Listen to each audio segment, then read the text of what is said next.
mamantegna menarahira na we atsika riva tomonjy karaoke fa haiko ndraiky hira tako za tony antao mbo tsy hagnano hira gasy e zay mbo manova le vazaha mamany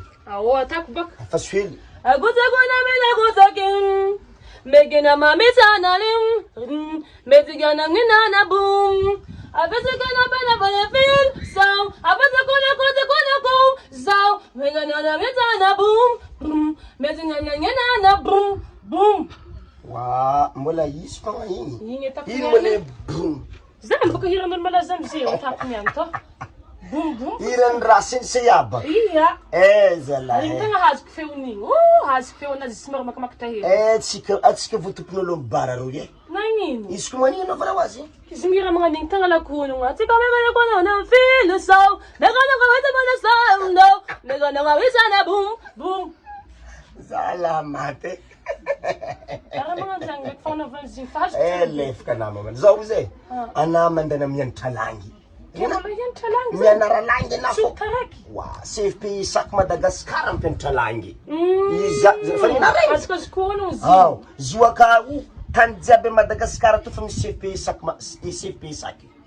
azy koa noleko zay nivolagna hoe misy antsuy misy bifotaka misy sambava misy andapa azy koa noleko zay misy tany jiaby Tsiranga Mazinga tany jiaby Madagasikara aketo misy jiaby mandratsara jiaby ary zare oa mo tegna mbo mahetsira be mbo vao baka ndraiky zany zary anaza matahotro deuxième vague miditra amle 4 août io agny ndatotona so de tsy rignafona regny tanatatsikila koy arrivé quoi 90% amindreka pratique zany ya mandefa olo andafo koa zare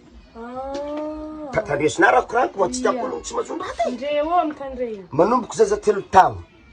mirorogno makatra jusque amin'ny atila afaka mianatra amindreka langy jiaby mandeha tany toy ampianarindreo aka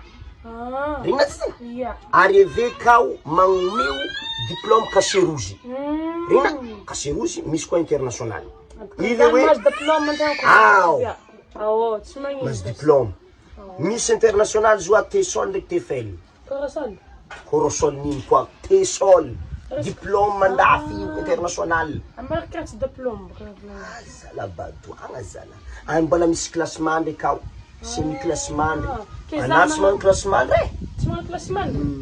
tsy magnino zany e saka zay mandoky e tena tegna tiavako zare manomboko olo mbola tsy de mahay afaka ampianarandre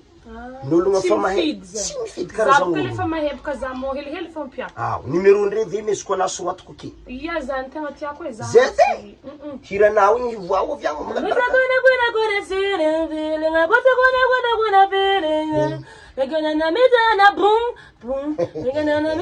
anamba mialaky manangala barakatsika vorian'olo aketo fiora tsy bizany